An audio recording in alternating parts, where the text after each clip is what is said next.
আমি এখন যে জায়গাটিতে রয়েছি এটি সাভার পৌরসভার খুব কাছে ঘোড়াদিয়া এলাকা।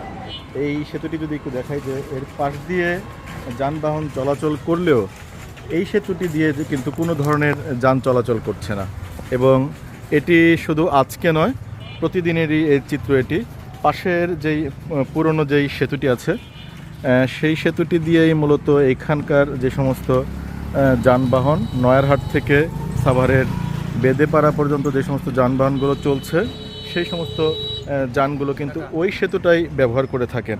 এই সেতুটা না ব্যবহার করার মূল কারণ হচ্ছে এই সেতুতে যে পথটি দিয়ে গাড়ি ওঠার নামার যে ব্যবস্থাটি সেটি অনেকটাই ঝুঁকিপূর্ণ এবং এটি অনেকটাই উঁচু।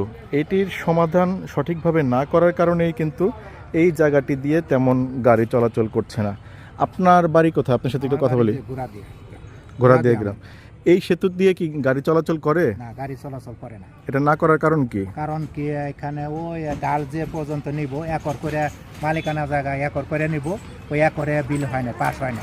মালিকানাদের কোনো একরে টাকা দেয় নাই, তাহলে মালিকেরা অবজেকশন দিছে, এই এলাকা এই রাস্তাটা কমপ্লিট হয় না, ব্রিজের রাস্তাটা কমপ্লিট হয় না। তাহলে এখন কি ওই পাশের সেতু দিয়ে চলাচল করছে? পাশের সেতু দেয়, পুরান সেতু দিয়ে চলাচল করছে, কিন্তু এই নতুন সেতু দেয় গাড়ি চলাচল করে না। তাহলে লাভ হলো কি লাভ সরকার? হলো কি, এখন যারা রাস্তা করছে তারা একরের বিলটা একরের পাস করতে পারে নাই, মালিকানাদের একরের টাকা দেয় নাই, যার ফলে মালিকানার অবজেকশন দিছে, এদিকে রাস্তাটা কমপ্লিট হয় না, করতে পারে না। ধন্যবাদ আপনাকে। দেখছেন যে পুরো সেতুটাই কিন্তু এখনো পর্যন্ত কোনো ধরনের যানবাহন সেই অর্থে এই জায়গাটি ব্যবহার করে না, এই সেতুটি ব্যবহার করে না। পাশের যে সেতুটি রয়েছে পুরনো এবং সরু সেতু, সেটি দিয়েই কিন্তু গাড়ি যানবাহন এই সেতুটি দিয়েই কিন্তু নিয়মিত চলাচল করছে। এবং উভয় পাশে, সেতুটির উভয় পাশে চিত্রটি যদি আমরা দেখাই, যে উভয় পাশেই কিন্তু একেবারেই সরু থাকার, উঁচু থাকার কারণে অনেকটা ঢালু এই পথটি দিয়ে উঠতে গিয়ে স্বাভাবিকভাবে যে কোনো ব্যক্তিগত যান, প্রাইভেট কার, সেগুলো কিন্তু এখানে এসে কিন্তু এটি স্বাভাবিকভাবে উঠতে পারে না, বেঁধে যায়।